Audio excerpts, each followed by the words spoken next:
Hello, Caribbean family, and welcome to another episode of The Enlightened Path. I am your host, Hadassah, and today we will be touching on a very important topic. As promised, we will be talking to you about why New Year's resolution fail. We'll be using the principles that I have learned. I think it was in the year 2021, 2022, and I learned it from a book by the name of Atomic Habits, and I think the name of the author is James Clear.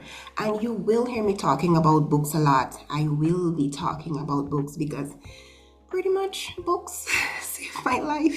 Books really changed my life and have me here sitting where I am, having the ability to have this discussion with you right now. So if you are someone who has set your New Year's resolution and it's actually working out fine for you, you don't have any problems, it's going very well, you're proud of yourself, give yourself a lovely pat on the back, because this video is not for you. But if you're someone like me and a few of the people that I know who are still struggling with putting plans into place, who really know, like for those individuals who know, like, I want to be better, I can be better, and I'm having some challenges. Even though I want to be better, I'm having some challenges to do better. I just don't really know the how. Stick around. This video is definitely for you. And one of the reasons why resolutions doesn't really work, because resolutions require this thing that is called willpower. And a lot of times when we set resolutions, we set them at the end of the year for the beginning of the next year. And let's think about it strategically for a moment. You are someone who was unable to do this particular thing. You weren't able to build a habit over the last year. What has changed from then to now to empower you that the following day you will be able to do this thing? You simply don't have the willpower to do it. And this is the underlying reason pretty much why resolutions fail. And the timing of this video is very intentional. Now because the points I'm going to make, I want you to reflect on the goals that you have set for yourself, and just compare and see if somewhere along the lines anything I'm saying is making sense or beneficial or something that you can actually take away. So what you're going to do, you're going to grab a notebook, you're going to grab a pen, you're going to grab your phone. Well, you're probably looking at this on your phone, a tablet, whatever, and you're going to take some notes. Take some notes where it applies. And for me, I'm going to share 5 things that I've learned from the book. It's a book, Atomic Habits. You can get it, you can read it, you can learn some of the principles. It's much more in depth in the book. I'm just sharing what I've learned from the book, the takeaways for me that benefit me. I'm sharing with you so that whoever is interested in that type of stuff can definitely really benefit. Number one reason why your resolutions are not working out for you is because you're focusing on the outcome instead of focusing on the system. You're focusing on the outcome instead of focusing on the system. The outcome is pretty much the goals. The system are the little things, the little habits that you've cultivated over a period of time to help you get to your goals. So let's give an example with that. Let's say your goal is, or the outcome is, to read 20 books for the year 2025. How will you achieve reading 20 books for 2025 if you don't have a system? So in Atomic Habits, it taught us to build system. So instead of looking at that goal per se, the goal is beautiful. The goal helps us to see what we want, but we need to have a system of how we get in there. Now, instead of saying the entire 20 books, let's just say I'll read for 10 to 15 minutes at night. That is actionable. That is attainable, right? It is achievable. 10 to 15 minutes at night, that can actually lead you towards your goal. Easy, right? It is so simple. 10 minutes every night or whatever it is. I'm just using books as an example.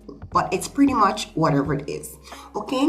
And another thing that you can do, you can set a timer as well. If this is something that you want to do and your routine is not used to you doing something like this, what you can do is you can set a timer at 7 p.m., 8 p.m., 9 p.m., whatever is closest to your bedtime, so that you can actually be reminded, because you will not automatically remember, because this is not a programming that you have. Okay? Number 2 is relying on motivation instead of identity. So let me tell you what motivation is like, and I'm sure you'll all agree with me. Motivation is like that friend that comes through and hypes you up and gets you all going. But when it's time to do the work, they disappear. So this is some of the places that I think you get motivation from. For me, that's the same thing. I'm scrolling on TikTok, and I'm watching all these health videos, and I'm watching all these workout videos and all these things that I'm doing. I get motivation from there. But what happens when I'm finished scrolling? What happens next? Motivation only gets you to, I would like to do this. I want to be just like her. I want to be just like him. And motivation puts you in a place where you're thinking that you can create actionable. You're back at goals again. Motivation puts you back at goals. So why you need to create the identity, because motivation will tell you something. Like, let's look at working out. Motivation will tell you, hey, yes, I can do it. I would like to work out, let's say 3 times a week, Monday, Wednesday, Friday. Motivation puts you in that zone. Yes, I want to do this. But guess what? Identity changes your belief system. Now, instead of saying, I would like to work out 3 times a week, why not say, I am someone who is fit? Say it with me. I am someone who is fit. If you just listen to how you feel with that sentence, that is a completely different vibration altogether. A whole different vibration that you feel. So you can say it. You can say, I would like to work out 3 times a week. See how that makes you feel. Then just after, say, I am somebody who is fit, or I am a fit person. It's a completely different feeling, because when you say I am is actually creating an impression on the subconscious, and it is recreating that identity. Say somebody who is fit, I'm a fit person. You are changing something within you that says I am this.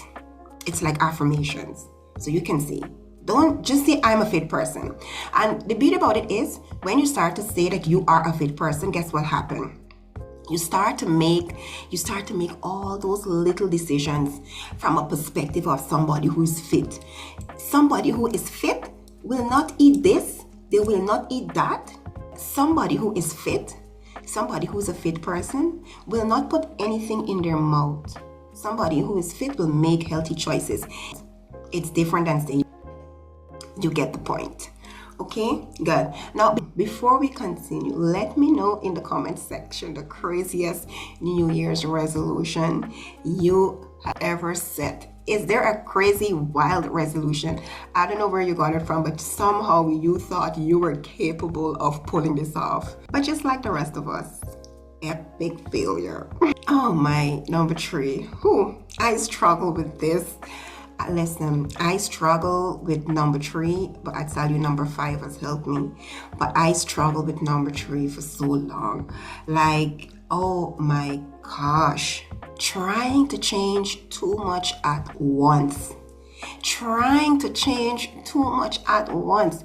You make a whole long list of all the things that you want to change overnight. Overnight. All the things that you want to change overnight. One long. It don't work like that. It doesn't work like that. You cannot overhaul your life, right? I'm speaking to you, but I'm speaking to myself. I have a cold, so excuse me.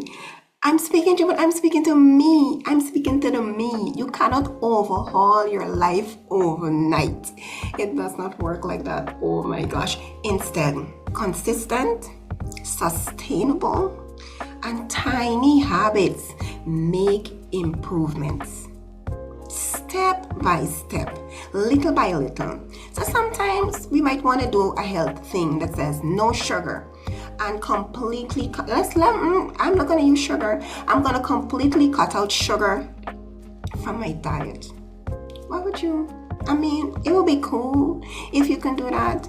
But for sustainability purposes, why not say instead, I'm just gonna not drink soda at lunch. Isn't that easy? It's the little steps, and after a period of consistency with not drinking soda at lunch and probably just drinking some water, you can change something in the morning and then something in the evening, but it's gradual, right? It's gradual. It's not overnight, but it is sustainable. Number 4, Atomic Habits really is saying also make the hard thing easy. So if you're having a challenge working out, ensure you have your workout clothes ready. You put it in the chair, on the bed, wherever. You have your water bottle with water. You have your gym shoes. You have your socks inside of the gym shoes ready to go. Smartwatch charged, right? So in the morning, that difficult thing of going to the gym becomes easy. All you have to do is get up and roll. If you're somebody who wants to, let's say, drink more water, figure out how to drink more water, how to make the hard thing easy. If you like a pretty bottle, go purchase a pretty bottle you can walk around every day with. If you want to put flavor in the water with fruits, buy the fruits, put it in compartments, prepare. You have to prepare so that when you're ready to take action, it is not too difficult on the brain to start something, to start a new task. Another thing, somebody might say, reading might be a challenge, right? Put the book next to the bed, put it on the vanity, put it on wherever your nightstand, so you can actually see it. So you have to work on making the hard things easy. Number 5, no habit tracking, right? I think somewhere along the line, I kind of read something and it read, what gets measured gets done. Is that it? Yes. That's what it says.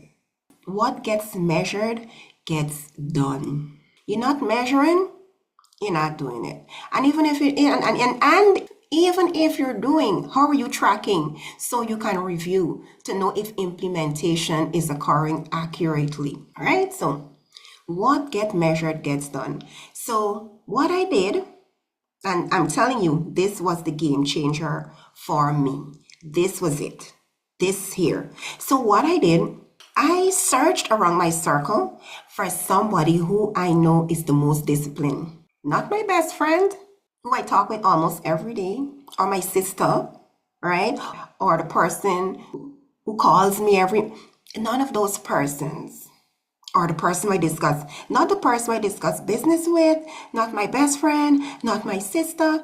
I search my circle for a person who I feel is the most disciplined, and I ask them to be my accountability person. So I have to be accountable. I have to be, I'm hot. I have to be accountable to her. Right? So I have my accountability partner. Her name is Zulima, and she keeps me accountable every single day. And I keep her accountable, too. So you need to get somebody. If it's challenging for you, you definitely need to get somebody. What are the habits? You have to be honest with yourself.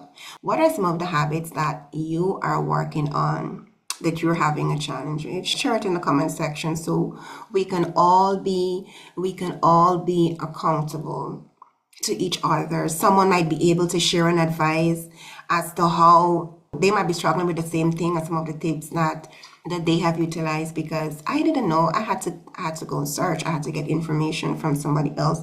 I wasn't born with this knowledge, and I definitely didn't see it being demonstrated in my family circle as I was growing up. So sharing is caring, and we can definitely learn from each other. Till we meet again, remember, Remember that small changes, just the little changes, can lead to big transformation. And also be patient with yourself. You may not get it right away, but try your best and be consistent. Over time, you will get it. The first person you need to be patient with is yourself.